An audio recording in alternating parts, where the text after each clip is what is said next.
Hi students, तो इस video में हम लोग डिस्कस करने वाले हैं कोऑर्डिनेट ज्योमेट्री से रिलेटेड क्वेश्चन। आइए देखते हैं क्वेश्चन है क्या। Check whether 5-2, 6,4 and 7,-2 are the vertices of an isosceles triangle. हमें पता करना है कि ये जो गिवन पॉइंट्स हैं क्या वो आइसोसेलेस ट्रायंगल के वर्टिसेस हैं या फिर नहीं है। क्लियर है? एक्चुअली में इसके नेम नहीं दिए हुए हैं तो हम लोग उसका नेम ले लेते हैं। Let A 5,-2, B 6,4 and C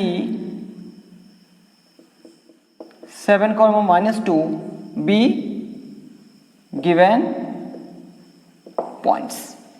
suppose कर देखिए सब गिवन पॉइंट्स हैं। तो सिंस डिस्टेंस फॉर्मूला क्या होता है? Distance formula d is equal to x2 minus x1 whole square plus y2 minus y1 whole square under root. ये क्या है? ये फॉर्मूला है डिस्टेंस फॉर्मूला। क्लियर? तो हम पहले ए बी निकालना चाहते हैं। क्या निकालना चाहते हैं? A B. तो इस ए बी के लिए x1 का वैल्यू 5, y1 का वैल्यू -2, x2 का वैल्यू 6 एंड y2 का वैल्यू 4। तो जब इस फॉर्मूला में सेट करेंगे तो x2 माइनस x1 है, that means 6 minus 5 whole square हो जाएगा। फिर y2 minus y1 that means 4 minus और माइनस प्लस हो जाएगा 2 का होल स्क्वायर, फिर अंडर रूट 6 माइनस 5 मीन्स 1 का स्क्वायर 1 और 4 प्लस 2 6 का स्क्वायर 36, ये ओवर रूट ये हो जाएगा over root 37 units.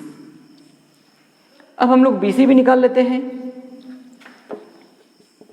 BC yes, तो इस BC के लिए x1 क्या होगा 6, y1 क्या होगा 4,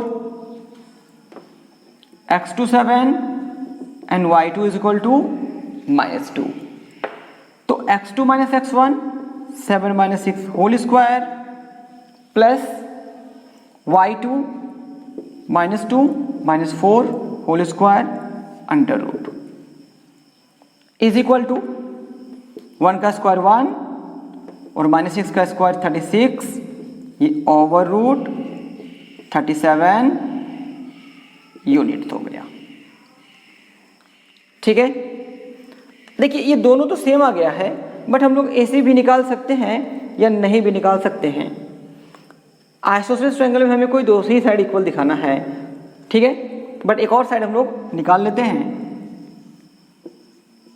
AC। तो AC के लिए क्या हो जाएगा? x1 5, y1 -2, x2 is equal to 7 and y2 is equal to -2।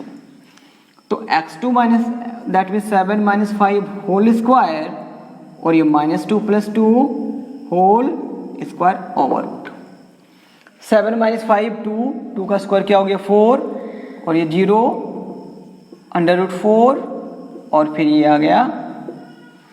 तो इन ट्रायंगल ABC देखिए AB is equal to BC आ गया है। Therefore the given points are vertices of isosceles triangle, और यही हम लोग को शो करना था। क्लियर है?